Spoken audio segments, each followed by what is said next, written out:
బాబు కుర్రోళ్ళు, మనం ప్రశాంతంగా ఉండాలంటే మన పని మనం చూసుకోవాలన్నమాట.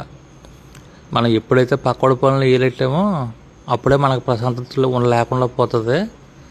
ఎందుకు మన పని మనం చూసుకున్నాం అనుకో, మనం లాభ పొందినా నష్ట పొందినా కష్టపడినా సుఖపడినా మనం కారణం అవుతాం.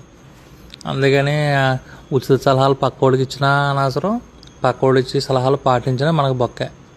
అందుకని మన పని మీద మనం దృష్టి పెడదాం. ఎవడైనా ఏదైనా చెప్తే విందాం, కానీ దాన్ని పాటించక్కర్లేదు. ఏదైనా మంచి చెప్పాడనుకో, మంచి అనిపిస్తే పాటిందాం. మంచి మనకి ఎందుకు అనిపించిందంటే మన పని మనం చేసుకోవాలి అంతే. ఎవడో చెప్పిన పని చేసి తర్వాత ఆడు చెప్పాడని చేశాను, ఈడు అన్నాడో ఈడు మాట అన్నానో అవన్నీ వినకూడదు. మనకి ఏమనిపిస్తే అది చెయ్యాలి అంతే. మన పని మనమే చూసుకోవాలి, మన తెపాల మనమే తోమాలి. ఏమంటారు?